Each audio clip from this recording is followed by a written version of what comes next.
Hello students, welcome to chemistry class by Surya sir. তোমরা দেখছো লাক্সাভেদ চলছে আমাদের ক্লাস 12 সেমিস্টার 3। আমাদের শেষ হয়ে গেছে হ্যালো অ্যালকেন হ্যালো অ্যারিন, আমাদের শেষ হয়ে গেছে দ্রবণ, আমাদের চলছে অ্যালকোহল ফেনলও অলমোস্ট শেষ, ইথার শুরু হবে। অন্যদিকে চলছিল আমাদের পি ব্লক এলিমেন্ট, খুবই বড় চ্যাপ্টার, যেটাকে অনেকটা টুকরো টুকরো টুকরো ভাবে তোমাদের জন্য এগিয়ে রাখছি যাতে একেবারে অনেকটা চাপ না পড়ে যায়। তো আজকে সেই আর একটা টুকরো, সম্ভবত 4 নাম্বার টুকরো। এর আগে 3টে টুকরো যেটা হয়ে গেছে ক্লাসের মধ্যে, সেই ভিডিও দেখে নেবে। পি ব্লক তোমরা নিশ্চয়ই পড়তে পড়তে বুঝতে পেরে গেছো যে এই ভিডিওগুলো অনেক বেশি ইনফরমেটিভ। এখানে বোঝার ব্যাপার একটু কম, ইনফরমেশন মেমোরাইজ করার ব্যাপারই বেশি। 7 থেকে 8 মার্কসের এমসিকিউ আসবে, তো এখন থেকে মেমোরাইজেশন প্র্যাকটিস করো। তার জন্য যে নোটসটা থাকছে তোমার কাছে, যে ক্লাস নোটসটা তৈরি হচ্ছে, মানে তুমি ভিডিওটা দেখছো, দেখার সময় ক্লাস নোট নিচ্ছ বা বইয়ের সঙ্গে ট্যালি করছো, সো ক্লাস নোট বা ভিডিও বা বইয়ের নোট যেটাই ফলো করছো না কেন, ক্লাস নোটটা যদি ফলো করো দ্যাট উইল বি এনাফ। সঙ্গে ক্লাস নোটের সঙ্গে বড় যে তুমি একটু বইটাকে ট্যালি করতে পারো, তাহলে বই এবং ক্লাস নোট এই দুটোকে ট্যালি করে তুমি একটা নিজের মতন ইনফরমেটিভ নোটস রেডি করে নাও, যেটা এক্সামের আগে তুমি রিভিশন করতে হেল্প হবে। কারণ পি ব্লকটি এতই বড়, এক্সামের আগে ধরো বই রিভিশন করতে হয়তো তোমার একটু হেক্টিক হলেও ফিল হলেও হতে পারে। তাই পি ব্লকটাকে বই এবং ক্লাস নোটকে ট্যালি করে একটা নিজের ভাষায় ছোট্ট একটা ইনফরমেটিভ নোট বানিয়ে ফেলো প্রত্যেকটা ক্লাসের উপরে বেস করে, এবং সেটাকে এক্সামের আগের দিনকে ফলো করবে। এরকম ভাবে নিজেকে রেডি করো। তাহলে চলো আজকে 4 নাম্বার টুকরো পি ব্লক এলিমেন্টের কি বলছে, নাইট্রোজেন। আমাদের চলছিল গ্রুপ 15, তাই না? পি ব্লকের কোন গ্রুপ চলছে? গ্রুপ 15। গ্রুপ 15 এর মধ্যে নাইট্রোজেনের কনফিগারেশনটা একবার দেখে নেবো, তারপরে নাইট্রোজেনের একটা ব্যাপারে আমরা ফোকাস করতে চলেছি। সো গ্রুপ 15 এ আছে হচ্ছে, আমরা জানি nitrogen, phosphorus, arsenic, antimony, bismuth.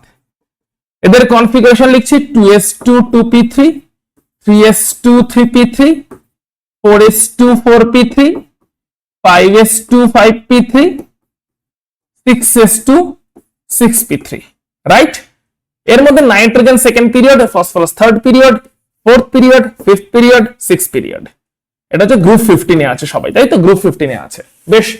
তাহলে জেনারেল কনফিগারেশন আমরা জানি ns2 np3, কিন্তু তাহলে একটা ব্যাপার আছে, এই ফসফরাস থেকে আর্সেনিক এদের জন্য, ফসফরাস থেকে আর্সেনিক এদের জন্য এমটি ডি অরবিটাল আছে, এমটি এনডি অরবিটাল, অর্থাৎ এনডি অরবিটালও আছে কিন্তু সেটা এমটি, সেখানে কিন্তু কোনো ইলেকট্রনের প্রেজেন্স নেই। অর্থাৎ 3s3p আছে, সঙ্গে 3dও আছে, 3d0, 4s4p আছে, সঙ্গে 4dও আছে, 4d0, 4fও আছে, 5s5p আছে, সঙ্গে 5dও আছে, 5fও আছে, 5gও আছে, যেগুলোতে কোনো ইলেকট্রন নেই। 6s6p আছে, সঙ্গে 6d, 6f, 6g, 6i, এই অরবিটাল গুলো কিন্তু আছে, এগুলোতে ইলেকট্রন নেই কিন্তু আছে। কিন্তু 2s2p এর সঙ্গে কোনো এমটি অরবিটাল নেই। নাইট্রোজেন একটি এক্সেপশনাল বিহেভিয়ার করবে, কারণ নাইট্রোজেনের 2s2p আছে, নো এমটি এনডি অরবিটাল। সেই কারণে নাইট্রোজেনে প্রচুর অ্যানোমালাস বিহেভিয়ার দেখতে পাওয়া যায়। অ্যানোমালাস বিহেভিয়ার মানে অস্বাভাবিক আচরণ। নাইট্রোজেনের যেহেতু ডি অরবিটালটা নেই, তাই বেশ কিছু আচরণ ওর অস্বাভাবিক বাকিদের থেকে। একটা এক্সাম্পল দিচ্ছি তাহলেই বুঝে যাবে। নাইট্রোজেন ট্রিপল বন্ড তৈরি করে, একটা এক্সাম্পল, ট্রিপল বন্ড তৈরি করে, DN2 মলিকুল হিসাবে এক্সিস্ট করে। এখন এই ট্রিপল বন্ড মানে খুবই শক্তিশালী বন্ধন, তাই না? এতটা শক্তিশালী বন্ধন নাইট্রোজেন তৈরি করতে পারলো কেন? আর যদি পারলোই বা, ফসফরাস, আর্সেনিক, অ্যান্টিমনি, বিসমাথ এরা কেন পারলো না? আবার নাইট্রোজেন গ্যাসীয়, পাই বন্ধন কেন বানাচ্ছে? নাইট্রোজেন গ্যাসীয়, নাইট্রোজেন পাই বন্ধন বানাচ্ছে, দেখতে পাচ্ছি N2 মলিকুলে পাই বন্ধন আছে। তাহলে এইগুলো হচ্ছে কিছু অস্বাভাবিক আচরণ। নাইট্রোজেন পাই বন্ধন বানাচ্ছে, নাইট্রোজেন শক্তিশালী বন্ধন বানাচ্ছে, নাইট্রোজেন গ্যাসীয়। এই ফিচার্স গুলো কিন্তু বাকিদের মধ্যে নেই। ফসফরাস সিগমা বন্ধন বানায় খালি এবং কঠিন, আর্সেনিকও সিগমা বন্ধন, কঠিন ধাতু গল্প, অ্যান্টিমনি, বিসমাথ সবাই কঠিন সিগমা বন্ধনই মানায়। খালি নাইট্রোজেন গ্যাসীয় এবং পাই বন্ধন মানায় এবং অত্যন্ত শক্তিশালী বন্ধন তৈরি করে পাই বন্ধনের মাধ্যমে। তারপরে নাইট্রোজেন বুঝতেই পারছি ওর কাছে এনডি অরবিটাল না থাকার জন্য আর বাকিদের কাছে থাকার জন্য নাইট্রোজেনের আচরণে একটু অস্বাভাবিকত্ব আসছে। এবারে দেখবো নাইট্রোজেনের আচরণের অস্বাভাবিকত্ব ব্যাপারগুলো কি কি।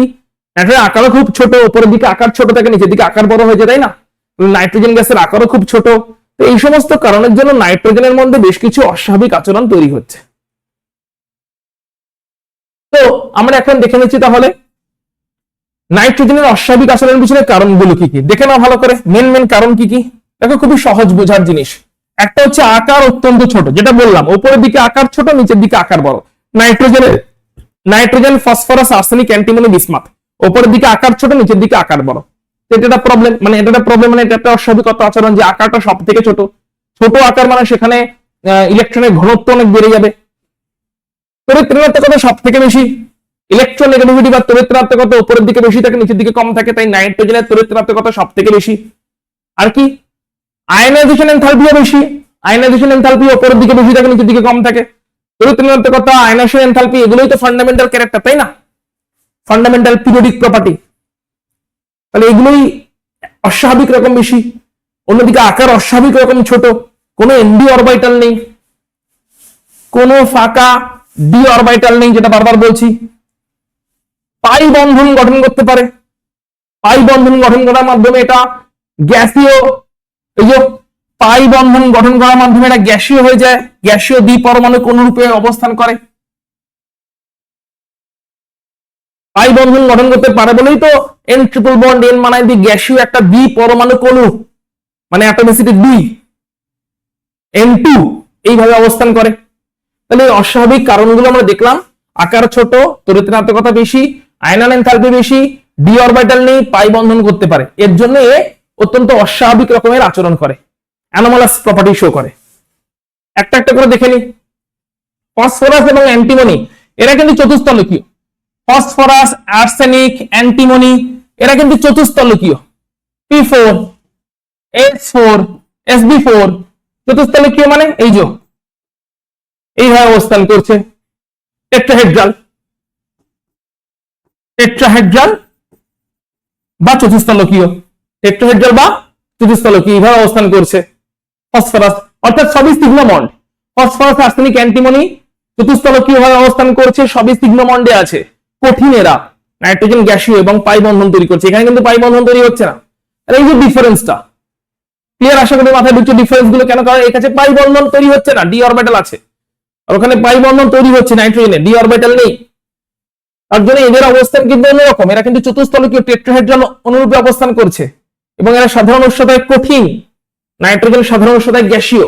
অ্যানোমালাস প্রপার্টি গুলো শো করে দিচ্ছি। আর কি বলছে, এই যে রাসায়নিক সক্রিয়তা, নাইট্রোজেনে N ট্রিপল বন্ড N বন্ধন আছে, তার জন্য অত্যন্ত বন্ধন বিয়োজন শক্তি বেশি, বন্ড ভাঙতেই চাইবে না, তার জন্য রাসায়নিকভাবে অত্যন্ত নিষ্ক্রিয়। Nitrogen N triple bond N আছে, ট্রিপল বন্ড আছে, ট্রিপল বন্ডকে ভেঙে কেউ রিঅ্যাকশন করতে পারে, অনেক বেশি এনার্জি লাগবে, 3000 ডিগ্রি সেন্টিগ্রেড অব্দি টেম্পারেচার লাগবে, নিষ্ক্রিয়।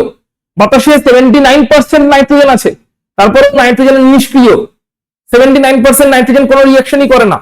তার কারণ হচ্ছে নাইট্রোজেন রিঅ্যাকশন করতে গেলে ট্রিপল বন্ড ভাঙতে হবে, যেটা কিনা অত্যন্ত হাই বন্ড এনার্জি, অত সোজা নয় ভাঙা, 3000 ডিগ্রি অব্দি সেন্টিগ্রেড লাগতে পারে। তো নাইট্রোজেন আবার অস্বাভাবিক ভাবে অবস্থান করছে।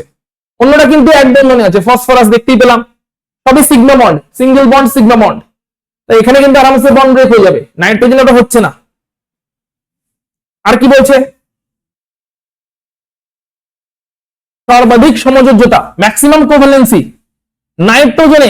নাইট্রোজেনে কিন্তু সর্বাধিক সমযোজ্যতা 4, নাইট্রোজেন ম্যাক্সিমাম কোভ্যালেন্সি 4 তৈরি করতে পারে, NH4+ তার এক্সাম্পল। কি করে 4? নাইট্রোজেনের কাছে 3টে বন্ড তো বানাতেই পারে, এই যে অ্যামোনিয়া 3টে বন্ড তো বানাতেই পারে, আর লোন পেয়ারটা থ্রু দিয়ে আর একটা বন্ড বানিয়ে নেয়, এই হচ্ছে NH4+। লোন পেয়ারটা থ্রু দিয়ে একটা অসমযোজী বন্ধন বা কোঅর্ডিনেট বন্ড বানিয়ে নেয়।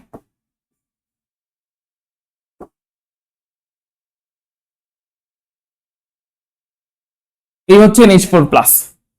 তাহলে অ্যামোনিয়া এবং অ্যামোনিয়ার সঙ্গে একটা লোন পেয়ার আছে, মানে 3টে এমনিতে কোভ্যালেন্ট বন্ড বানাচ্ছে, সমযোজী বন্ধন, 3টে কোভ্যালেন্ট বন্ড, আর অ্যামোনিয়া আর নাইট্রোজেনের লোন পেয়ারটা আর একটা কোভ্যালেন্ট আর একটা কোঅর্ডিনেট বন্ড বানাচ্ছে, অসমযোজী বন্ধন দিয়ে NH4+।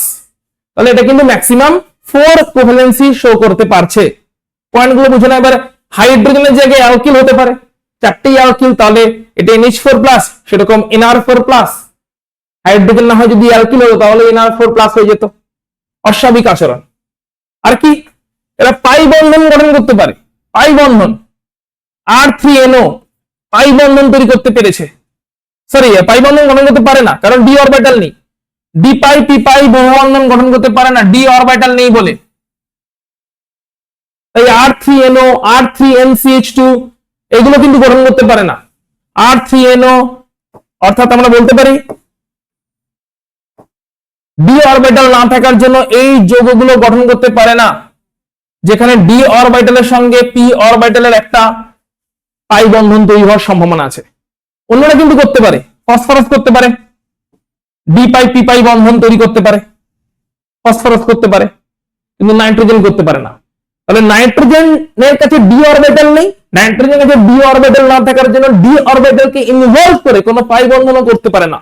নাইট্রোজেনের পাই বন্ধনগুলো কেবলমাত্র পি অরবিটালের পাই বন্ধন। ডি অরবিটালকে ইনভলভ করে নাইট্রোজেন কোনো পাই বন্ধন করতে পারে না, আর ডি অরবিটালকে ইনভলভ করে পাই বন্ধন গঠন করতে না পারলে এই R3N ডাবল বন্ড, R3NCH2 এই সমস্ত কম্পাউন্ড গুলো তৈরি করা সম্ভব নয়, কারণ এগুলোতে ডি অরবিটালের সঙ্গে পি অরবিটালের পাই বন্ধন তৈরি হয়। এরা ফসফরাস বানাতে পারে, ও ডি অরবিটাল আছে, 3D আছে, R3P double bond, R3P double bond CH2। সেটা হচ্ছে নাইট্রোজেনের প্রবলেম গুলো বলছি, মানে নাইট্রোজেনের অস্বাভাবিক ধর্মগুলো বলছি। অক্সাইড, তো নাইট্রোজেন বিভিন্ন অক্সাইড তৈরি করে, প্রত্যেকটা অক্সাইডে ওদের অক্সিডেশন স্টেট খেয়াল রাখবে। N2O নাইট্রোজেন প্লাস 1 এ NO, নাইট্রোজেন প্লাস 2 তে N2O3, নাইট্রোজেন প্লাস 3 তে NO2, নাইট্রোজেন প্লাস 4 এ NO2 বা N2O4, কিন্তু প্লাস 5 যদি দেখাতে পারে না। অন্যরা কিন্তু প্লাস 3 থেকে প্লাস 5 পর্যন্ত দেখাতে পারে, অন্যরা কিন্তু প্লাস 5 যদি দেখাতে পারে। নাইট্রোজেন কিন্তু প্লাস 4 অবধি দেখাতে পারে। Plus 1 N2O, plus 2 NO, plus 3 N2O3, plus 4 NO2 বা N2O4।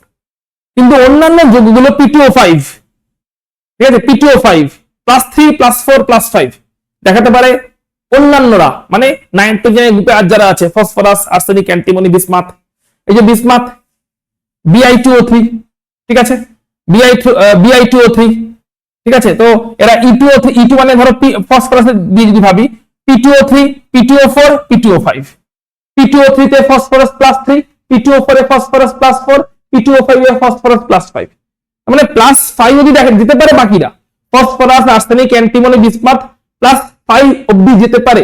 নাইট্রোজেন কেবলমাত্র প্লাস 4 অবধি থাকতে পারে, যেটা একটু আগে আমরা দেখলাম। এক্সাম্পল দেখতে পাচ্ছি, প্লাস 4 অবধি অক্সিডেশন স্টেট বা জারণ অবস্থা নাইট্রোজেনের ম্যাক্সিমাম। অন্যরা কিন্তু প্লাস 5 অবধি যেতে পারছে, তার এক্সাম্পলও দেখতে পাচ্ছি। এবার চলে আসছি নাইট্রোজেনের প্রস্তুতি, N2 গ্যাসের প্রস্তুতি। এতক্ষণ তো যা কিছু বুঝলাম, কনসেপচুয়ালি বুঝে নিলাম নাইট্রোজেন কেন এক্সেপশনাল বিহেভিয়ার করে। এবারে নাইট্রোজেনের কিছু প্রস্তুতি, মানে থিওরিটা তো দেওয়া আছে, আমাদের মেইনলি ইকুয়েশনটা ফলো করতে হবে। নাইট্রোজেনের প্রস্তুতি পরীক্ষাগারে কিরকম করে তৈরি করা হয়? অ্যামোনিয়াম ক্লোরাইড সঙ্গে NaNO2 রিঅ্যাকশন করলে NH4NO2 আর NaCl তৈরি হয়। ওই NH4NO2 কে উত্তপ্ত করলে এটা বিয়োজিত হয়ে গিয়ে নাইট্রোজেন গ্যাস পরীক্ষাগারে তৈরি হয়। সো ইকুয়েশন গুলো জাস্ট স্টাডি করে, এখানে আর কিচ্ছু না। অ্যামোনিয়াম ক্লোরাইড আর সোডিয়াম নাইট্রাইট রিঅ্যাকশন করলে অ্যামোনিয়াম নাইট্রেট তৈরি হলো, অ্যামোনিয়াম নাইট্রেট উত্তপ্ত হলে বিয়োজিত হলে নাইট্রোজেন গ্যাস তৈরি হলো। কোত্থেকে তৈরি হলো এই শুধু থিওরিটা ঠিক আছে, কিন্তু মেইনলি হচ্ছে আমাদের এই ইকুয়েশনটা মনে রাখার মাধ্যমে বুঝতে হবে যে কিভাবে নাইট্রোজেন গ্যাসটা তৈরি হলো। থিওরি তো ঠিক আছে, যা আছে আছে। আর কিভাবে তৈরি করা যেতে পারে? অ্যামোনিয়াম ডাইক্রোমেটকে উত্তপ্ত করলেও নাইট্রোজেন গ্যাস তৈরি হয়। নাইট্রোজেন গ্যাস, এখানে বাই প্রোডাক্ট মনে না রাখলেও চলবে, কারণ আমাদের এমসিকিউ এক্সামে বাই প্রোডাক্ট মনে রাখার দরকার নেই। মেন কি তৈরি হচ্ছে? অ্যামোনিয়াম ডাইক্রোমেট উত্তপ্ত করলে নাইট্রোজেন গ্যাস তৈরি হচ্ছে। তাহলে নাইট্রোজেন গ্যাস তৈরি হওয়ার বিভিন্ন রকম মেথড। আর কি হতে পারে? সোডিয়াম অ্যাজাইড, তাকেও যদি 300 ডিগ্রিতে উত্তপ্ত করা হয় তাহলেও নাইট্রোজেন গ্যাস তৈরি হয়। বেরিয়াম অ্যাজাইড, তাকেও যদি উত্তপ্ত করা হয় তাহলে নাইট্রোজেন গ্যাস তৈরি হয়। তাহলে বিভিন্ন metal azide, sodium azide, barium azide, এদেরকে উত্তপ্ত করলেও নাইট্রোজেন গ্যাস তৈরি হয়। তাহলে 3 রকম মেথড দেখলাম। একটা অ্যামোনিয়াম ক্লোরাইড আর সোডিয়াম নাইট্রাইট থেকে বিক্রিয়া করে অ্যামোনিয়াম নাইট্রাইট তৈরি হয়, অ্যামোনিয়াম নাইট্রাইটকে উত্তপ্ত করতে হয়, অথবা অ্যামোনিয়াম ডাইক্রোমেটকে উত্তপ্ত করতে হতে পারে, অথবা সোডিয়াম অ্যাজাইড, বেরিয়াম অ্যাজাইড এদেরকে উত্তপ্ত করলে পরীক্ষা করে এইভাবে নাইট্রোজেন গ্যাসকে তৈরি করা হয়। আর কি বলছে?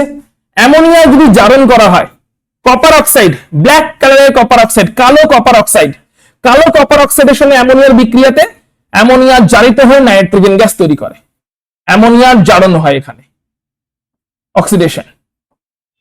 ব্ল্যাক কালারের কপার অক্সাইড যদি নেওয়া হয়, ব্ল্যাক কপার অক্সাইড নেওয়া হয়েছে, ব্ল্যাক কপার অক্সাইডের সঙ্গে অ্যামোনিয়ার রিঅ্যাকশন হয়েছে, ব্ল্যাক কপার অক্সাইড অ্যামোনিয়ার রিঅ্যাকশনে জারণ হয়েছে, অ্যামোনিয়ার অক্সিডেশন হচ্ছে, দিয়ে নাইট্রোজেন গ্যাস তৈরি হচ্ছে।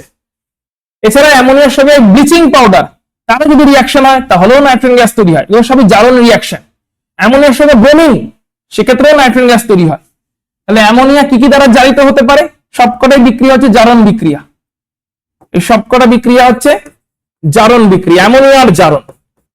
তাহলে অ্যামোনিয়া কপার অক্সাইড দ্বারা জারিত হতে পারে, অ্যামোনিয়া ব্লিচিং পাউডার দ্বারা জারিত হতে পারে, অ্যামোনিয়া ব্রোমিন দ্বারা জারিত হতে পারে, প্রত্যেক ক্ষেত্রে নাইট্রোজেন গ্যাস তৈরি হচ্ছে ল্যাবরেটরিতে প্রিপারেশনে। আর কি হতে পারে? ইউরিয়া, ইউরিয়ার সঙ্গে নাইট্রাস অ্যাসিডের রিঅ্যাকশন যদি হয়, নাইট্রাস অ্যাসিড, তাহলেও তৈরি হতে পারে নাইট্রোজেন গ্যাস। আর এই নাইট্রাস অ্যাসিড কেমন করে পাওয়া যায়? এই নাইট্রাস অ্যাসিডটা পাওয়া যায় হচ্ছে NaNO2 এর সঙ্গে HCl এর রিঅ্যাকশনে বা H2SO4 এর রিঅ্যাকশনে। NaNO2 এর সঙ্গে ডাইলিউট HCl বা ডাইলিউট H2SO4 এর রিঅ্যাকশনে নাইট্রাস অ্যাসিড তৈরি হয়। এবার নাইট্রাস অ্যাসিড যেই তৈরি হয়ে গেল, NaNO2 দিলাম, কি নিলাম তাহলে? NaNO2 আর HCl নিলাম, নাইট্রাস অ্যাসিড তৈরি হয়ে গেল, তার সঙ্গে ইউরিয়া রিঅ্যাকশন করানো হলো, নাইট্রোজেন গ্যাস পাওয়া যাবে। তাহলে এগুলো হচ্ছে নাইট্রোজেনের প্রিপারেশন। ওকে, চলে আসছে রাসায়নিক ধর্ম। অবভিয়াসলি আগেই পড়েছি নাইট্রোজেনের ট্রিপল বন্ড থাকে, তাই রাসায়নিকভাবে অত্যন্ত নিষ্ক্রিয়। তো কি কি ধর্ম শো করতে পারে সেগুলো আমরা দেখে নিই। দেখো, একটা যে সক্রিয় ধাতুর সঙ্গে বিক্রিয়া, হেডিংটা পড়বে সক্রিয় ধাতুর সঙ্গে বিক্রিয়া, মানে ম্যাগনেসিয়াম, ক্যালসিয়াম, অ্যালুমিনিয়াম, এদের সঙ্গে নাইট্রোজেনকে যদি উত্তপ্ত করা হয় তাহলে এদের নাইট্রাইড গুলো তৈরি হয়। সক্রিয় ধাতুর সঙ্গে যদি নাইট্রোজেনকে উত্তপ্ত করা হয় তাহলে তাদের নাইট্রাইড তৈরি হয়, magnesium nitride, calcium nitride, aluminium nitride. এই নাইট্রাইড দ্বারা আবার যদি হাইড্রোলাইসিস করে দেওয়া হয়, আদ্র বিশ্লেষণ করে দেওয়া হয়, তাহলে আবার অ্যামোনিয়া গ্যাস পাওয়া যায়। এখানে কি বলেছে না বলেনি? আচ্ছা, ধাতুর সঙ্গে হয়ে গেল। এবারে হচ্ছে অধাতুর সঙ্গে বিক্রিয়া। ধাতুর সঙ্গে বিক্রিয়া দেখবেন, এবার অধাতুর সঙ্গে বিক্রিয়া। দেখো, উচ্চ তাপমাত্রা মানে 3000 ডিগ্রি সেন্টিগ্রেড তাপমাত্রা, যেটা কিনা তোমার বিদ্যুৎ ক্ষরণের সময় হয়, বিদ্যুৎ ক্ষরণের সময় তড়িৎ স্ফুলিঙ্গ। তাহলে হাই টেম্পারেচারে নাইট্রোজেন অক্সিজেন রিঅ্যাকশন করে নাইট্রাস অক্সাইড তৈরি করে, সরি নাইট্রিক অক্সাইড তৈরি করে, এবং এইভাবে এটাকে আমরা বলে থাকি নাইট্রোজেন ফিক্সেশন। বায়ুমণ্ডলের নাইট্রোজেন কেমন করে মাটিতে আসে? আমাদের শরীরে তো প্রোটিন আছে, প্রোটিনের উপাদান হচ্ছে নাইট্রোজেন, তাই তো? আমাদের শরীরে কি আছে? আমাদের শরীরে আছে প্রোটিন, প্রোটিনের উপাদান হচ্ছে নাইট্রোজেন। এই নাইট্রোজেন আমাদের শরীরে ঢুকলো কি করে? ফুড চেন, ফুড চেনে ঢুকলো কি করে? গাছ নাইট্রোজেনকে শোষণ করলো। কোত্থেকে? নাইট্রোজেনকে সরাসরি গাছও শোষণ করতে পারে না। নাইট্রেট লবণকে গাছ জল থেকে, মাটি থেকে শোষণ করে জলের সঙ্গে দ্রবীভূত অবস্থায়। পটাশিয়াম নাইট্রেট, সোডিয়াম নাইট্রেট, এরকম বিভিন্ন নাইট্রেট লবণগুলোকে গাছ মাটি থেকে শোষণ করে জলের সঙ্গে।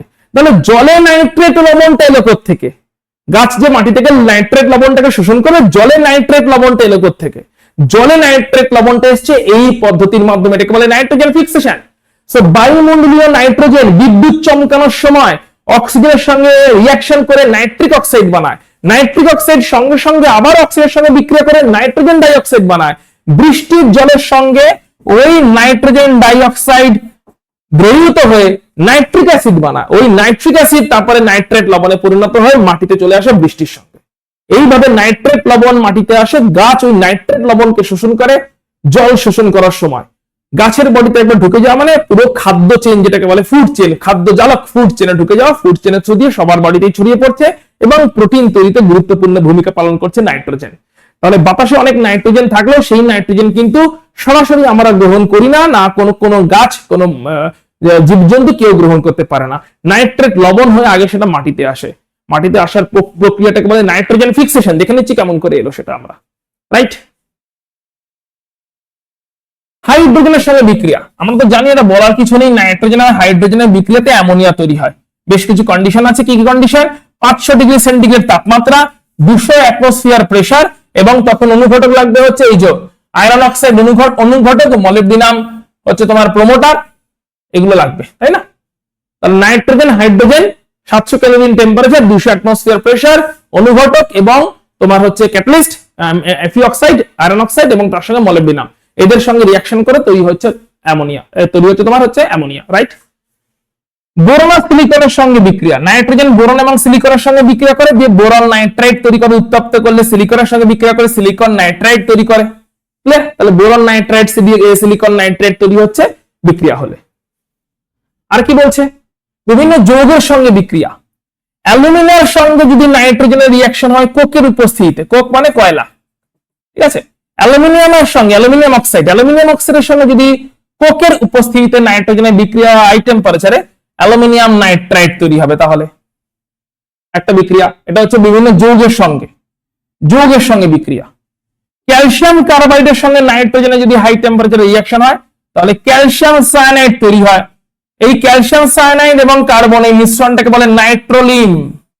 মিশ্রণটাকে কি বলে? নাইট্রোলিম। এটা একটা ভালো ফার্টিলাইজার, রাসায়নিক সার, নাইট্রোজেনের উৎস আছে এখানে, ঠিক আছে। তাহলে একটা হচ্ছে অ্যালুমিনিয়ামের সঙ্গে অ্যালুমিনিয়াম অক্সাইডের সঙ্গে কোক এবং নাইট্রোজেন, তাহলে অ্যালুমিনিয়াম নাইট্রেট তৈরি হয়েছে। ক্যালসিয়াম কার্বাইডের সঙ্গে নাইট্রোজেন উত্তপ্ত করে দেওয়া হয়েছে, ক্যালসিয়াম সায়ানাইড এবং নাইট্রোজেন তৈরি হয়েছে, এই কোক তৈরি হয়েছে। তাহলে ক্যালসিয়াম কার্বাইডের সঙ্গে নাইট্রোজেনকে উত্তপ্ত করলে যে মিক্সচারটা তৈরি হলো কোক এবং ক্যালসিয়াম সায়ানাইডের, এই মিক্সচারটাকে বলে নাইট্রোলিন। রাসায়নিক সার হিসেবে ব্যবহার করা হয়, ফার্টিলাইজার, রাসায়নিক সার বা ফার্টিলাইজার হিসেবে ব্যবহার করা হয়, রাইট। এই যে এবার ক্যালসিয়াম সায়ানামাইড যেটা তৈরি হলো, ক্যালসিয়াম সায়ানামাইড, এই ক্যালসিয়াম সায়ানামাইডে আবার যদি আর্দ্র বিশ্লেষণ করা হয়, জল দিয়ে বিক্রিয়া করে দেওয়া হয়, তাহলে অ্যামোনিয়া গ্যাস তৈরি হয়। ক্যালসিয়াম সায়ানামাইডকে যদি আবার জল দিয়ে আর্দ্র বিশ্লেষণ করে দেওয়া হয়, জল দিয়ে ফুটিয়ে দেওয়া হয়, এই ক্যালসিয়াম সায়ানামাইড যেটা তৈরি হলো একটু আগে, CaCN2, ক্যালসিয়াম কার্বাইড আর নাইট্রোজেন করে একটু আগেই তৈরি হলো, দেখলাম ক্যালসিয়াম সায়ানামাইড।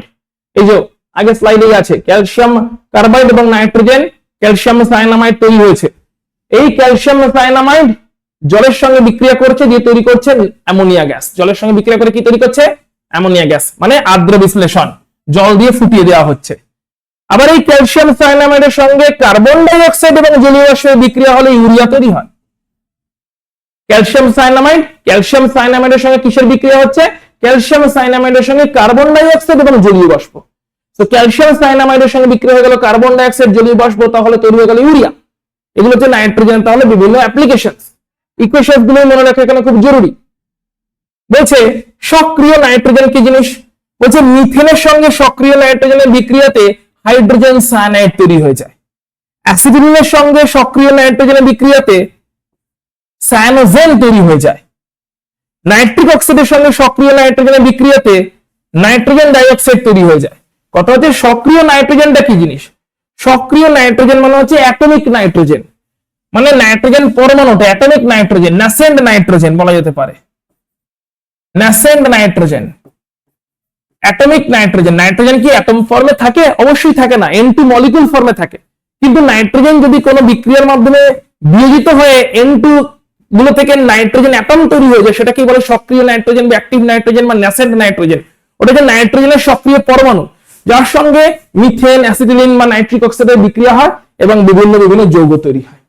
এবং রিঅ্যাকশন গুলো, সক্রিয় নাইট্রোজেন রিঅ্যাকশন গুলো ইম্পর্টেন্ট, একটু মেমোরাইজ করতে হবে। নাইট্রোজেনের গল্প আশা করছি বুঝে গেছো। এবার আমরা নাইট্রোজেন একটা যৌগে অ্যামোনিয়াতে চলে যাচ্ছি। অ্যামোনিয়া মানে কোথায় থাকে বলতো? কমেন্ট করে জানাও। অ্যামোনিয়ার অ্যামোনিয়ার গন্ধ কেমন? এবং অ্যামোনিয়ার গন্ধ আমরা ডেলি বেসিসে পেয়ে থাকি, আমরা প্রতিদিন অ্যামোনিয়ার গন্ধ শুকি। কোথায় শুকি? কমেন্ট। দেখবে এখন আমরা অ্যামোনিয়ার প্রস্তুতি, ভৌত ধর্ম, সামান্য কিছু ভৌত ধর্ম আছে। অ্যামোনিয়ার দ্রাব্যতা একটা গুরুত্বপূর্ণ ভৌত ধর্ম। অ্যামোনিয়া খুবই জলে দ্রবীভূত হয় এবং অ্যামোনিয়ার রাসায়নিক ধর্ম। তো চলো দেখে নেওয়া যাক। এখানেও নাইট্রোজেনের মতনই বুঝতেই পারছো, ইকুয়েশন বেস স্টাডি পুরোপুরি, অর্থাৎ ইকুয়েশনস গুলো মনে রাখার মাধ্যমে আমাদের বোঝার চেষ্টা করতে হবে, যে মানে মনে রাখার চেষ্টা করতে হবে যে কোথায় কিরকম কি রিঅ্যাকশন হচ্ছে। চলো তাহলে শুরু করা যাক। অ্যামোনিয়ার পরীক্ষাগার প্রস্তুতি। পরীক্ষাগারে কি করে তৈরি হয়? ল্যাবরেটরিতে অ্যামোনিয়াম ক্লোরাইড এবং ক্যালসিয়াম হাইড্রোক্সাইড, অ্যামোনিয়াম ক্লোরাইড এবং ক্যালসিয়াম হাইড্রোক্সাইড একে যদি উত্তপ্ত করা হয় তাহলেই অ্যামোনিয়া গ্যাস তৈরি হয়। অনলি আমাদের মেন ইকুয়েশন গুলো মনে রাখা, এখানে আর কিছু না, মেন ইকুয়েশন গুলো শুধু মনে রাখা, ব্যালেন্সিং ও মনে রাখার দরকার নেই। আর কি তৈরি হচ্ছে মনে না রাখলেও চলবে, ঠিক আছে। মেন হচ্ছে ইকুয়েশন অ্যামোনিয়াম ক্লোরাইড এবং ক্যালসিয়াম হাইড্রোক্সাইড। অ্যামোনিয়াম ক্লোরাইড এবং ক্যালসিয়াম হাইড্রোক্সাইডের 1:3 ওজন অনুপাতে নেওয়া হয়। অ্যামোনিয়াম ক্লোরাইড, ক্যালসিয়াম হাইড্রোক্সাইড 1:3 ওজন অনুপাতে নেওয়া হয়, উত্তপ্ত করলে অ্যামোনিয়া গ্যাস হবে। আর কি? এবার বলছে অ্যামোনিয়া বায়ুর থেকে হালকা, ঠিক আছে। তাই একে বায়ুর নিম্ন অপসারণ দ্বারা সংগ্রহ করা যায় না, জলেও দ্রবীভূত হয়ে যায়, তাই জলেরও নিম্ন অপসারণ দ্বারা সংগ্রহ করা যায় না। ঠিক আছে, বায়ুর থেকে হালকা বলে বায়ুর নিম্ন অপসারণ দ্বারা সংগ্রহ করা হয়। জলে দ্রাব্য হওয়ার জন্য জলের নিম্ন অপসারণ দ্বারা সংগ্রহ করা যায় না। বায়ুর নিম্ন অপসারণ মানে কি? একটা গ্যাস জার থাকবে, উল্টো করে বসানো থাকবে, হালকা বলে ওই গ্যাস জারের মধ্যে পাইপটা ঢুকিয়ে দেওয়া হবে, পাইপ দিয়ে অ্যামোনিয়াটা উপরে যাবে, বায়ুটা নিচ দিয়ে বেরিয়ে যাবে। তাহলে গ্যাস জারকে উল্টো করে রাখা হয়েছে। কেমন করে? বায়ুর নিম্ন অপসারণ মানেটা কি দেখে নাও। এই উল্টো করে একটা গ্যাস জার রাখা হয়েছে, এবারে অ্যামোনিয়া তৈরি হয়ে আসছে, পাইপের থ্রু দিয়ে ঢুকিয়ে দেওয়া হয়েছে, ওপরের দিকে অ্যামোনিয়াটা জমছে, নিচের দিক দিয়ে বায়ু বেরিয়ে যাচ্ছে। এটাই হচ্ছে বায়ুর নিম্ন অপসারণ। তাহলে অ্যামোনিয়াটা ঢুকছে, ঢুকে ঢুকে উপরের দিকে জমছে, কারণ গ্যাস জারটা উল্টো করে রাখা হয়েছে। তাহলে উপর দিকে অ্যামোনিয়া ঢুকে ঢুকে জমছে, আর নিচ দিক দিয়ে বায়ুটা বেরিয়ে চলে যাচ্ছে। এটাই হচ্ছে বায়ুর নিম্ন অপসারণ। ক্লিয়ার? তাহলে এইভাবে এটাকে সংগ্রহ করা হয়। এবার যে অ্যামোনিয়াটা তৈরি হলো তাকে শুষ্ক করার জন্য গাঢ় H2SO4, P2O5 বা ক্যালসিয়াম ক্লোরাইড ব্যবহার করা যায় না। ক্যালসিয়াম ক্লোরাইড ব্যবহার করা যায় না, কারণ বিক্রিয়া করে যায়। H2SO4 এর সঙ্গে অ্যামোনিয়ার বিক্রিয়া হয়ে যায়, অ্যাসিড বেসের বিক্রিয়া হয়ে যাবে। আবার P2O5 এর সঙ্গে অ্যামোনিয়ার বিক্রিয়া হয়ে যায়। P2O5 হচ্ছে অ্যাসিডিক ফসফরাস পেন্টঅক্সাইড, যেটা অ্যাসিডিক, নন metallic oxide acidic, ammonia basic. তাহলে সালফুরিক অ্যাসিডের অ্যাসিডিক বিক্রিয়া হয়ে যাবে, অ্যামোনিয়া শুষ্ক করা যাবে না। আর P2O5 এর অ্যাসিডিক বিক্রিয়া হয়ে যাবে, শুষ্ক করা যাবে না। ক্যালসিয়াম ক্লোরাইডের সঙ্গেও বিক্রিয়া হয়ে যায়, শুষ্ক করা যায় না। ঠিক আছে, এগুলো দিয়ে শুষ্ক করা যায় না, তাই ক্যালসিয়াম অক্সাইডের থ্রু দিয়ে শুষ্ক করা যায়। কি দিয়ে করা হয়? এই যে লেখা নেই আই গেস, ক্যালসিয়াম অক্সাইড দিয়ে শুষ্ক করা যায়। ঠিক আছে, ক্যালসিয়াম ক্লোরাইড H2SO4 এর সঙ্গে বিক্রিয়া হয়ে যায়, P2O5 এর সঙ্গে বিক্রিয়া হয়ে যায়, CaCl2 এর সঙ্গে বিক্রিয়া হয়ে যায়। এদেরকে দিয়ে শুষ্ক করা যায় না, ড্রাই করা যায় না। অ্যামোনিয়া গ্যাস যখন তৈরি হলো, তার থেকে ময়েশ্চারটাকে দূর করা যায় না, তার জন্য ক্যালসিয়াম অক্সাইড বা পোড়া চুন বা কুইকলাইম ইউজ করতে হয়। আর কি বলছে? যে কোনো অ্যামোনিয়াম লবণকে উত্তপ্ত করলে অ্যামোনিয়া গ্যাস তৈরি হতে পারে। যে কোনো অ্যামোনিয়াম লবণ তাকে যদি উত্তপ্ত করে দেয়, ammonium sulphate, ammonium phosphate, ammonium biphosphate, যে কোনো অ্যামোনিয়াম ডাইহাইড্রোজেন ফসফেট, যে কোনো অ্যামোনিয়াম লবণকে উত্তপ্ত করলে অ্যামোনিয়া গ্যাস তৈরি হয়। ব্যালেন্সড ইকুয়েশন মনে রাখার দরকার নেই, কনসেপ্টটা মনে রাখা খুব জরুরি। এখানে কিছু অ্যামোনিয়াম লবণকে যদি শক্তিশালী ক্ষারক সহযোগে উত্তপ্ত করে দেওয়া হয়, অ্যামোনিয়াম ক্লোরাইডের সঙ্গে NaOH, অ্যামোনিয়াম সালফেটের সঙ্গে NaOH, অর্থাৎ অ্যামোনিয়াম ক্লোরাইডকে NaOH এর সঙ্গে যদি উত্তপ্ত করে দেওয়া হয়, অ্যামোনিয়াম ক্লোরাইডকে ক্যালসিয়াম হাইড্রোক্সাইডের সঙ্গে উত্তপ্ত করে অ্যামোনিয়া তৈরি করা হয় ল্যাবরেটরিতে।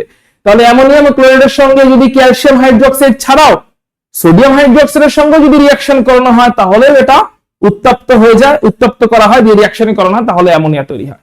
অর্থাৎ পরীক্ষাগারের রিঅ্যাকশনটা দেখো একই রকম। অ্যামোনিয়াম ক্লোরাইড নিতে হবে, তার সঙ্গে যে কোনো ক্ষারক, ক্যালসিয়াম হাইড্রোক্সাইড নিই, পরীক্ষাগারে আমরা ক্যালসিয়াম হাইড্রোক্সাইড নিই, কিন্তু অ্যামোনিয়াম ক্লোরাইডের সঙ্গে আমরা ক্যালসিয়াম হাইড্রোক্সাইড বা সোডিয়াম হাইড্রোক্সাইড উত্তপ্ত করলে আমরা অ্যামোনিয়া গ্যাস পাবো। রাইট? তাহলে দেখতে পাচ্ছি অ্যামোনিয়া গ্যাস তৈরি হচ্ছে প্রত্যেকটা সিচুয়েশনে। এছাড়া কি? Magnesium nitrite. Magnesium nitrite, aluminium nitrite কেমন করে তৈরি হচ্ছে একটু আগেই নাইট্রোজেনের ওখানে দেখেছি, যে সক্রিয় ধাতু ম্যাগনেসিয়াম, অ্যালুমিনিয়াম, এই সমস্ত সক্রিয়, ক্যালসিয়াম, সক্রিয় ধাতুর সঙ্গে নাইট্রোজেনকে উত্তপ্ত করলে এই ধাতব নাইট্রাইট গুলো তৈরি হয়, একটু আগেই বলছিলাম। এবং এদের আদ্র বিশ্লেষণ করলে ধাতব নাইট্রাইট তৈরি হয়ে গেছে, এদের আদ্র বিশ্লেষণ বা হাইড্রোলাইসিস করলে সেখান থেকে অ্যামোনিয়া তৈরি হয়। আদ্র বিশ্লেষণ, জল দিয়ে গরম করে দিতে, জল দিয়ে ফুটিয়ে দিতে হবে, জল দিয়ে উত্তপ্ত করে ফুটিয়ে দিতে হবে, জল দিয়ে হিট দিয়ে ফুটিয়ে দিতে হবে, তাহলেই আদ্র বিশ্লেষণ বা হাইড্রোলাইসিস হয়ে গেল। তাহলে ম্যাগনেসিয়াম নাইট্রাইট, অ্যালুমিনিয়াম নাইট্রাইট, এদেরকে যদি হাইড্রোলাইসিস করে দেওয়া হয়, জল দিয়ে গরম করে ফুটিয়ে দেওয়া হয়, তাহলে অ্যামোনিয়া গ্যাস তৈরি হয়। তাহলে অ্যামোনিয়া তৈরির বিভিন্ন রকম মেথড আমরা দেখতে পাচ্ছি। জিঙ্কের সঙ্গে সোডিয়াম নাইট্রেটের রিঅ্যাকশন এবং অ্যালকালির প্রেসেন্সে উত্তপ্ত করলে অ্যামোনিয়া গ্যাস তৈরি হয়। অ্যালুমিনিয়ামের সঙ্গে এটা হয়, তাহলে জিঙ্ক এবং অ্যালুমিনিয়াম এদের সঙ্গে সোডিয়াম নাইট্রেট, জিঙ্ক এবং অ্যালুমিনিয়াম এদের সঙ্গে সোডিয়াম নাইট্রেট এবং অ্যালকালি এর মিশ্রণকে উত্তপ্ত করলে অ্যামোনিয়া গ্যাস তৈরি হতে পারে। ইউরিয়াকে উত্তপ্ত করলে, যদি অ্যালকালির সঙ্গে ইউরিয়াকে উত্তপ্ত করা হয়, তাহলে অ্যামোনিয়া গ্যাস তৈরি হয়। অ্যালকালির সঙ্গে ইউরিয়াকে উত্তপ্ত করলে অ্যামোনিয়া গ্যাস তৈরি হচ্ছে। ইকুয়েশনটা মনে রেখো, ব্যালেন্স ইকুয়েশন মনে রাখলেও চলবে।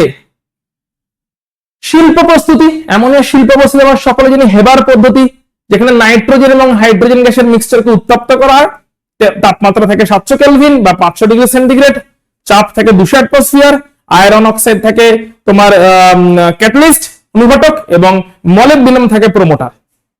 হেবার পদ্ধতি আমরা সকলে জানি, এক্সোথার্মিক রিঅ্যাকশন, প্রচুর পরিমাণে তোমার শক্তি উৎপন্ন, এক্সোথার্মিক প্রসেস, তাপমোচী বিক্রিয়া। হেবার্স প্রসেস, হেবার পদ্ধতি। এখানে হেবারের টোটাল ডায়াগ্রাম 4টা দেওয়া আছে। নাইট্রোজেন, এয়ার থেকে নাইট্রোজেনকে নেওয়া হয়, ড্রাই করে নেওয়া হয়, ড্রাই করে এয়ার থেকে নাইট্রোজেনকে নেওয়া হয়, আর হাইড্রোজেনকে ন্যাচারাল গ্যাস থেকে নেওয়া হয়। তাই ন্যাচারাল গ্যাস মিথেন যেখানে তৈরি হয়, সো মাটির খনির মধ্যে তৈরি হয় ন্যাচারাল গ্যাস, মাটির তলা থেকে যে ন্যাচারাল গ্যাস বের করা হয়, সো ন্যাচারাল গ্যাসের মধ্যে হাইড্রোজেন থাকে। তো ন্যাচারাল গ্যাস থেকে হাইড্রোজেন এবং এয়ার থেকে নাইট্রোজেনকে নিয়ে ওদেরকে শুষ্ক করে নেওয়া হয়, ড্রাই করে নেওয়া হয়। ড্রাই করে 1:3 এই আয়তন অনুপাতে নেওয়া হয়, 1:3 এই আয়তন অনুপাতে নেওয়া হয়। নাইট্রোজেন 1, হাইড্রোজেন 3 এই আয়তন অনুপাতে এদের নেওয়া হয়। এই আয়তন অনুপাতে এদেরকে নিয়ে এদেরকে একটা আয়রন ক্যাটালিস্টের উপর দিয়ে পাস করানো হয়, যেখানে হাই টেম্পারেচার হাই প্রেসার থাকে। তো সেখানে অ্যামোনিয়া তৈরি হয়, অ্যামোনিয়া তৈরি হয়, সঙ্গে কিছু নাইট্রোজেন কিছু হাইড্রোজেন আনরিঅ্যাক্টেডও থেকে যায়। অ্যামোনিয়া যেটা তৈরি হলো ওটাকে কি করা হয়, কুল করে অ্যামোনিয়াকে লিকুইড করে লিকুইডটাকে বের করে নেওয়া হয়, আর যে গ্যাসগুলো বিক্রিয়া করেনি ওদেরকে আবার রিসাইকেল করে পাঠিয়ে দেওয়া হয়। এই হচ্ছে হেবারের একটা স্কিমেটিক ডায়াগ্রাম। নাইট্রোজেন হাইড্রোজেনকে ড্রাই করে নেওয়া হলো, ড্রাই করে নিয়ে একটা আয়রন চেম্বারে ঢুকিয়ে দেওয়া হলো হাই টেম্পারেচার হাই প্রেসারে, এবং সেখানে অ্যামোনিয়া তৈরি হলো, সঙ্গে কিছু নাইট্রোজেন কিছু হাইড্রোজেন বাকিও রয়ে গেল। লিকুইড বানানো হলো, লিকুইড বানানো হলে কুল করা হলো, গ্যাসের মিক্সচারটাকে কুল করা হলো, গ্যাসের মিক্সচার কুল হলে লিকুইড হয়ে গেল, লিকুইডটা অ্যামোনিয়াটা বেরিয়ে চলে এলো এবং বাকি গ্যাসগুলোকে আবার রিঅ্যাকশন করতে পাঠিয়ে দেওয়া হলো। তো অ্যামোনিয়ার একটা ইম্পর্টেন্ট ভৌত ধর্ম হচ্ছে অ্যামোনিয়া জলে প্রচুর পরিমাণে দ্রাব্য। জলে প্রচুর পরিমাণে দ্রাব্য মানে জলের 1 লিটার যদি নেওয়া হয় সেখানে 700 লিটার অব্দি অ্যামোনিয়া ডিজলভ হয়ে যায়। এটা হচ্ছে অ্যামোনিয়ার একটা ভেরি ইম্পর্টেন্ট, মানে অ্যামোনিয়া প্রচুর জলে দ্রাব্য। সেই কারণে যখন অ্যামোনিয়া গ্যাস তৈরি করা হয় তখন কিন্তু অ্যামোনিয়া গ্যাস যখন তৈরি করা হয় ওকে জলের নিম্ন অপসারণ দিয়ে, মানে জলের থ্রু দিয়ে কালেক্ট করা হয় না, কারণ অ্যামোনিয়া গ্যাস পাওয়া যাবে না, তো দ্রবীভূত হয়ে যাবে না, ডিজলভ হয়ে যাবে না, তো ওই জন্য জলের থ্রু দিয়ে কিন্তু ওকে কালেক্ট করা হয় না। ক্লিয়ার হচ্ছে? তাহলে অ্যামোনিয়া কিন্তু জলে খুবই দ্রাব্য, এটাই হচ্ছে জলের অ্যামোনিয়ার একটা ইম্পর্টেন্ট ভৌত ধর্ম। ঠিক আছে, এটাই হচ্ছে অ্যামোনিয়ার একটা ইম্পর্টেন্ট ভৌত ধর্ম। বেশ, আচ্ছা, এছাড়া কি অ্যামোনিয়া তোমার মেটালগুলোকেও ডিজলভ করে নেয়, দিয়ে অ্যামোনিয়েটেড ইলেকট্রনের জন্য অ্যামোনিয়েটেড ইলেকট্রনের একটা সিচুয়েশন তৈরি করে, যার কারণে মেটালের অ্যামোনিয়ার দ্রবণে দ্রবীভূত হয়ে যায়, নীল রঙের হয়ে যায়। অনেক মেটালকে, অনেক ক্ষার ধাতুকে, অ্যালকালি মেটালকে, অনেক অ্যালকালি মেটালকে অ্যামোনিয়া নিজের মধ্যে ডিজলভ করে নেয়, এবং অ্যামোনিয়া যখন অ্যাজ আ সলভেন্ট অনেক ক্ষার ধাতু বা অ্যালকালি মেটালকে নিজের মধ্যে ডিজলভ করে, তখন অ্যামোনিয়েটেড ইলেকট্রন তৈরি হয়। মেটালটা ইলেকট্রন লস করে, আর ওই ইলেকট্রনটাকে অ্যামোনিয়ার সলভেন্ট গুলো অ্যামোনিয়া দ্রাবক হিসেবে ঘিরে নেয়। মেটাল ইলেকট্রন লস করে আর ওই ইলেকট্রনটাকে অ্যামোনিয়া সলভেন্ট বা অ্যামোনিয়া দ্রাবক হিসেবে ঘিরে নেয়, দিয়ে অ্যামোনিয়েটেড ইলেকট্রন তৈরি করে, যেটার জন্য মেটালটা যখনই অ্যামোনিয়া সলভেন্টে ডিজলভ হয়ে যায় নীল রঙের হয়ে যায়। খুবই ইম্পর্টেন্ট দুটো ভৌত ধর্ম দেখলাম। চলে এসে অ্যামোনিয়ার কিছু রাসায়নিক ধর্ম দেখে নিই আমরা ফটাফট। একটা হচ্ছে আমরা জানি অ্যামোনিয়ার ক্ষারকীয় প্রকৃতি। অ্যামোনিয়ার কাছে আছে কি? অ্যামোনিয়ার কাছে আছে লোন পেয়ার। তাই যারা লোন পেয়ার ডোনেট করতে পারে তারাই আমরা জানি বেসিক হয়ে থাকে লুইস থিওরি। এটাই এই জন্য অ্যামোনিয়া অ্যাসিডের সঙ্গে রিয়াকশন করে দিয়ে NH4Cl এর সাদা ধোঁয়া উৎপন্ন করে অ্যাসিড বেস নিউট্রালাইজেশন রিয়াকশন এখানে হয়ে যায়। সো অ্যামোনিয়া তাহলে কি দাঁড়ালো? একটা ক্ষারকীয় গ্যাস, কারণ হচ্ছে অ্যামোনিয়ার কাছে লোন পেয়ার আছে, এবং লোন পেয়ার অ্যামোনিয়া যদি অ্যামোনিয়ার কাছে কি আছে? লোন পেয়ার আছে, এবং লোন পেয়ার যদি অ্যামোনিয়া ডোনেট করতে পারে লুইস থিওরিতে তাকেই বলা হয় ক্ষারক। তাই অ্যামোনিয়া অ্যাসিডের সঙ্গে বিক্রিয়া করে লবণ উৎপন্ন করে NH4Cl এর সাদা ধোঁয়া। এই বিক্রিয়াটা অ্যামোনিয়ার শনাক্তকরণের জন্য ব্যবহার করা হয়। কোন অজানা গ্যাসের সংস্পর্শে, কোন অজানা গ্যাস যদি অ্যামোনিয়া হবে, একটা তার গন্ধ আছে, স্পেশাল গন্ধ, নিশ্চয়ই জানো কোথায় পাওয়া যায়। একটা তো অ্যামোনিয়া স্পেশাল গন্ধ আছে, তারপরে তাকে যদি তার সংস্পর্শে যদি HCl কে নিয়ে আসা হয়, সামান্য HCl বাষ্পকে নিয়ে আসা হয়, HCl এর সিক্ত একটা কাচদণ্ডকে নিয়ে আসা হয়, গ্লাস রডকে, HCl এর লিকুইডে HCl এর সলিউশনে ডুবিয়ে একটা গ্লাস রডকে যদি সামান্য নিয়ে আসা হয় অ্যামোনিয়া মানে একটা অজানা গ্যাসের সংস্পর্শে, তাহলে যদি সাদা ধোঁয়ার সৃষ্টি হয়, ঠিক আছে, তখন অ্যামোনিয়াম ক্লোরাইডের সাদা ধোঁয়ার সৃষ্টি হলো, তখন আমরা তাকে বলে থাকি সেখানে অ্যামোনিয়া প্রেজেন্স ছিল। তাহলে অ্যামোনিয়া HCl এর সংস্পর্শে এসে একটা সাদা রঙের সূক্ষ্ম সাদা ধোঁয়া তৈরি করে, সাদা মেঘ তৈরি হয়ে যায় পুরোপুরি। তো অ্যামোনিয়াম ক্লোরাইডের সূক্ষ্ম সাদা ধোঁয়া তৈরি হয়, এই বিক্রিয়ার মাধ্যমে অ্যামোনিয়াকে শনাক্ত করা যায়। আর কি? Ammonia Ag plus Cu2 plus copper Cd2 plus এদের সঙ্গে বিভিন্ন রকমের জটিল যৌগ তৈরি করে, কোঅর্ডিনেশন কম্পাউন্ড, যেটা কিন্তু তোমরা সেমিস্টার পরে পড়বে। এই সমস্ত কোঅর্ডিনেশন কম্পাউন্ডের স্ট্রাকচার গুলো পড়বে। এখানে অ্যামোনিয়া লিগ্যান্ড হিসেবে ব্যবহৃত হচ্ছে।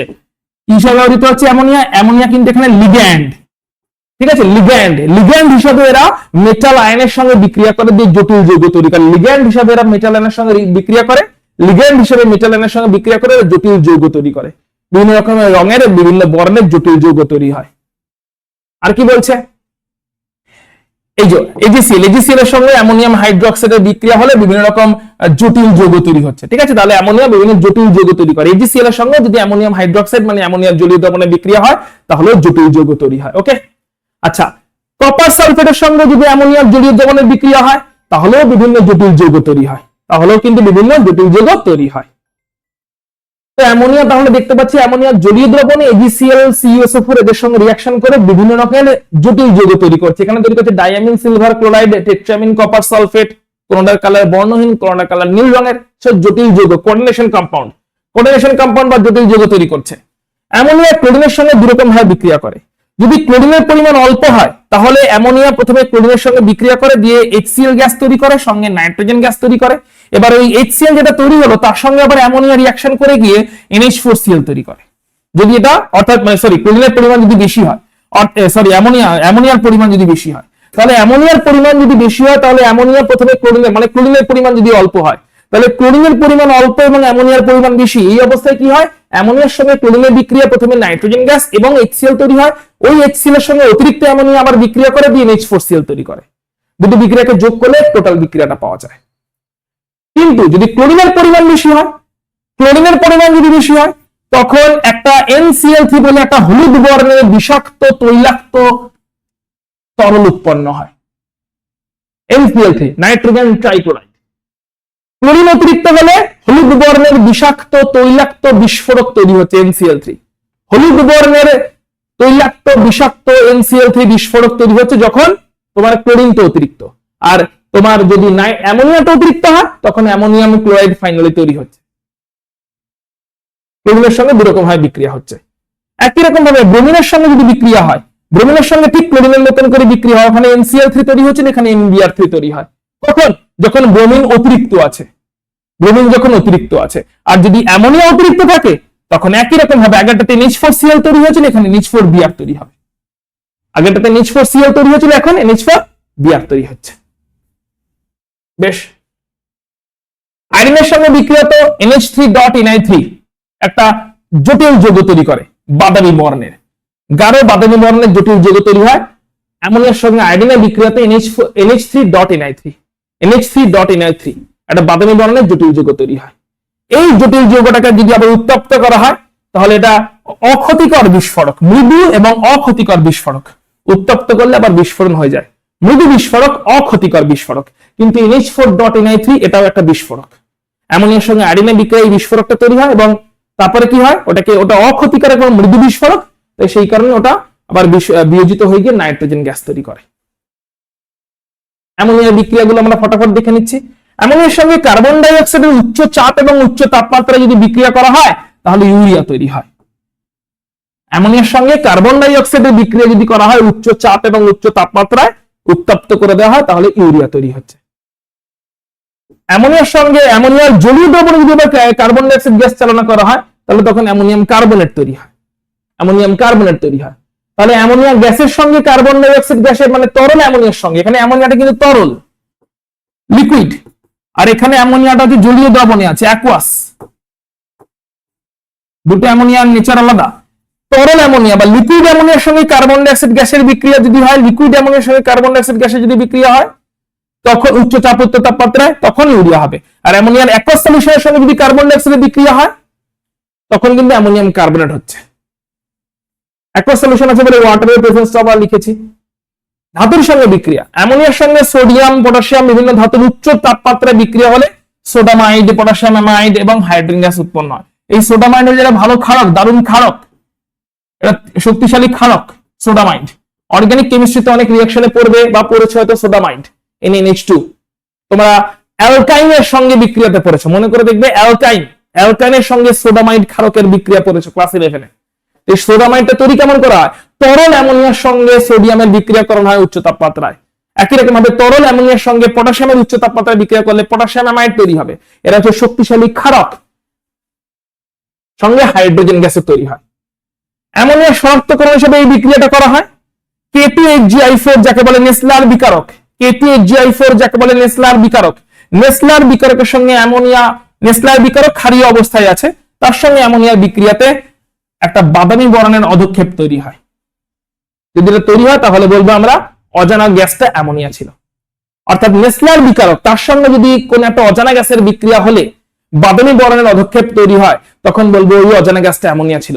এই বিক্রিয়াটা অ্যামোনিয়া শনাক্ত করতে ইউজ করা হয়। নেসলার বিকারকের সঙ্গে অ্যামোনিয়া। এবার ক্ষারীয় কন্ডিশন আছে, অবভিয়াসলি ক্ষারীয় নেসলার বিকারক। সো ক্ষারীয় K2HgI4, তো ক্ষারীয় K2HgI4 বা ক্ষারীয় নেসলার বিকারকের সঙ্গে অ্যামোনিয়ার বিক্রিয়াতে বাদামি অধক্ষেপ করলে আমরা অজানা গ্যাসটাকে অ্যামোনিয়া বলে আইডেন্টিফাই করতে পারি। অ্যামোনিয়া শনাক্তকরণ বিক্রিয়া। রিঅ্যাকশন গুলো ফোকাস করো, অনলি রিঅ্যাকশন। অ্যামোনিয়ার সঙ্গে ব্লিচিং পাউডারের বিক্রিয়াতে নাইট্রোজেন গ্যাস তৈরি হয়। অ্যামোনিয়ার সঙ্গে ব্রোমিনের বিক্রিয়াতে নাইট্রোজেন গ্যাস তৈরি হয়। অ্যামোনিয়ার সঙ্গে কিউপ্রিক অক্সাইডের বিক্রিয়াতে নাইট্রোজেন গ্যাস তৈরি হয়। অ্যামোনিয়ার সঙ্গে লেড অক্সাইডের বিক্রিয়াতে নাইট্রোজেন গ্যাস তৈরি হয়। সবই এগুলো অ্যামোনিয়ার জারণ, অ্যামোনিয়া জারিত হয়ে যাচ্ছে। এই বিক্রিয়াগুলো আগেও পড়েছি, নাইট্রোজেনের প্রিপারেশনে এই বিক্রিয়াগুলো পড়ছিলাম, রাইট? নাইট্রোজেনের প্রিপারেশনে এই বিক্রিয়াগুলো পড়ছিলাম, রাইট? মানে ক্লিয়ারলি আমরা দেখতে পাচ্ছি যে bleaching powder, bromine, cupric oxide, lead oxide এদের সঙ্গে অ্যামোনিয়ার বিক্রিয়া হচ্ছে। Bleaching powder, bromine, cupric oxide, lead oxide এদের সঙ্গে অ্যামোনিয়ার রিঅ্যাকশন হচ্ছে, এবং এদের সঙ্গে অ্যামোনিয়ার রিঅ্যাকশন হলে নাইট্রোজেন গ্যাস তৈরি হচ্ছে, অ্যামোনিয়া নিয়ে জারিত হয়ে যাচ্ছে। ক্লিয়ার? অ্যামোনিয়ার জারণ। অ্যামোনিয়ার সঙ্গে যদি অতিরিক্ত অক্সিজেনের রিঅ্যাকশন করানো হয় প্ল্যাটিনাম অনুঘটকের উপস্থিতিতে উচ্চ তাপমাত্রায়, তাহলে NO তৈরি হয়। এই NO এর সঙ্গে আবার না অক্সিজেন বিক্রিয়া করে সঙ্গে সঙ্গে আবার NO2 গ্যাস তৈরি করে দেয়। NOটা তৈরি হয়ে থেমে যায় না, এই NO এর সঙ্গে আবার অক্সিজেন গ্যাস সঙ্গে সঙ্গে বিক্রিয়া করে নেয়, দিয়ে NO2 তৈরি করে দেয়। বাদামি বর্ণের গ্যাস নিশ্চয়ই জানা আছে। অ্যামোনিয়ার সঙ্গে অতিরিক্ত অক্সিজেন বিক্রিয়া করেছে প্ল্যাটিনাম অনুঘটকে, অ্যামোনিয়ার সঙ্গে অতিরিক্ত অক্সিজেন বিক্রিয়া করেছে প্ল্যাটিনাম অনুঘটকের উপস্থিতিতে 1100 কেলভিন উষ্ণতায়, তখনই তৈরি হচ্ছে এই NO। NO এর সঙ্গে অক্সিজেন সঙ্গে সঙ্গে রিঅ্যাকশন করে বাদামি বর্ণের NO2 তৈরি করে দিচ্ছে। অ্যামোনিয়ার সঙ্গে NaOCl এর বিক্রিয়াতে হাইড্রোজেন তৈরি হয়। এই হাইড্রোজেনের ইউজ আমরা অ্যালডিহাইড কিটোন চ্যাপ্টারে পড়বো। অ্যালডিহাইড কিটোন চ্যাপ্টারে হাইড্রোজেনকে নিয়ে অনেক রিঅ্যাকশনস আছে অ্যালডিহাইডের সঙ্গে। হাইড্রোজেনটা তৈরি কেমন করে করা হচ্ছে? অ্যামোনিয়ার সঙ্গে NaOCl এর বিক্রিয়াতে হাইড্রোজেন তৈরি হচ্ছে। এই যেটা দেখলাম এক্ষুনি, অ্যামোনিয়ার সঙ্গে অক্সিজেনের বিক্রিয়াতে প্ল্যাটিনাম অনুঘটকের উপস্থিতিতে অক্সিজেন বিক্রিয়াতে প্রথমে তৈরি হয় NO, NOর সঙ্গে আবার অক্সিজেন বিক্রিয়া করে NO2 তৈরি করে, ফাইনালি NO2 তৈরি করে বাদামি বর্ণের গ্যাস। প্রথমে যদিও কিন্তু NO তৈরি হয়েছিল। বিভিন্ন ধাতুর সঙ্গে অ্যামোনিয়াম হাইড্রোক্সাইডের বিক্রিয়াতে বিভিন্ন বর্ণযুক্ত অধক্ষেপ তৈরি হয়, যার থ্রু দিয়ে ধাতুটাকে আইডেন্টিফাই করা হয়। যেরকম দেখতে পাচ্ছি Fe3+, Fe3+ এর সঙ্গে অ্যামোনিয়াম হাইড্রোক্সাইডের বিক্রিয়াতে বাদামি বর্ণের অধক্ষেপ তৈরি হয় Fe হাইড্রোক্সাইডের, তাহলে বলবো আননোন ধাতুটা ছিল Fe3+। Al3+ সলিউশনের সঙ্গে অ্যামোনিয়াম হাইড্রোক্সাইডের রিঅ্যাকশন করলে সাদা রঙের অধক্ষেপ তৈরি হয়, তাহলে বলবো অ্যালুমিনিয়াম হাইড্রোক্সাইড, তাহলে বলবো ওটা অ্যালুমিনিয়াম 3+ আয়ন ছিল। Zinc 2+, ওর সঙ্গে অ্যামোনিয়াম হাইড্রোক্সাইডের বিক্রিয়া হলে সাদা রঙের অধক্ষেপ তৈরি হবে, বলতে পারবো Zinc 2+ আয়ন ছিল হয়তো। ক্রোমিয়াম 3+, এর সঙ্গে অ্যামোনিয়াম হাইড্রোক্সাইডে যদি বিক্রিয়া হয় তাহলে সবুজ বর্ণের অধক্ষেপ তৈরি হয় ক্রোমিয়াম অক্সাইডের, ক্রোমিয়াম হাইড্রোক্সাইডের, তাহলে বলবো তাহলে বিভিন্ন রকম ধাতব আয়ন হতে পারে Fe3+, হতে পারে Al3+, হতে পারে Zn2+, হতে পারে Cr3+, বিভিন্ন রকম ধাতব আয়নের সঙ্গে অ্যামোনিয়ার জলীয় দ্রবণের বিক্রিয়াতে বিভিন্ন বর্ণযুক্ত ধাতব অক্সাইড তৈরি হয়, হাইড্রোক্সাইড তৈরি হয়। ওই বর্ণযুক্ত বর্ণের কালার দেখে, হাইড্রোক্সাইডের বর্ণের কালার দেখে আমরা ওই ধাতব আয়নটাকে আইডেন্টিফাই করতে পারি। অ্যামোনিয়ার সমস্ত কটা রিঅ্যাকশনস আমরা প্যাক আপ করে ফেলেছি। নাইট্রোজেন, অ্যামোনিয়া, তাহলে কি কি প্যাক আপ করলাম আজকের ক্লাসে? নাইট্রোজেনের কি কি অস্বাভাবিক আচরণ আছে, নাইট্রোজেনের প্রস্তুতি এবং তার রিঅ্যাকশনস কেমন কেমন, আর অ্যামোনিয়ার প্রস্তুতি এবং অ্যামোনিয়া কেমন কেমন রিঅ্যাকশনস করে। প্রস্তুতি এবং রিঅ্যাকশনস আমরা মেইনলি ফলো করছি কোনো ছোটখাটো যদি কন্ডিশন থাকে, অনুঘটক, তাপমাত্রা, চাপ, কত রেশিওতে নেওয়া হয়েছে, আর বাকি ইকুয়েশনটা বারবার করে লিখে লিখে প্র্যাকটিস করছি, যাতে মেন কার সঙ্গে কার বিক্রিয়া হলে কোনটা মেন প্রোডাক্ট তৈরি হচ্ছে ওটা মাথায় থাকে, না তো এখানে ব্যালেন্স মনে রাখতে হচ্ছে, না এখানে আর কি তৈরি হচ্ছে সেটা মনে রাখতে হচ্ছে। তবে হ্যাঁ, মেন প্রোডাক্টটা মনে রাখতে হবে। আজকে আমরা অ্যামোনিয়া এবং নাইট্রোজেন দুটোকে তাহলে প্যাক আপ করলাম। এরপরে আমাদের 4 নাম্বার ক্লাস নিয়ে 5 নাম্বার ক্লাস নিয়ে চলে আসবো পি ব্লক এলিমেন্টের। তাহলে আজকে ক্লাসটা আমরা এখানে শেষ হচ্ছে। এরপরে আমরা পি ব্লকের 5th ক্লাস দেখা হচ্ছে তোমার সঙ্গে।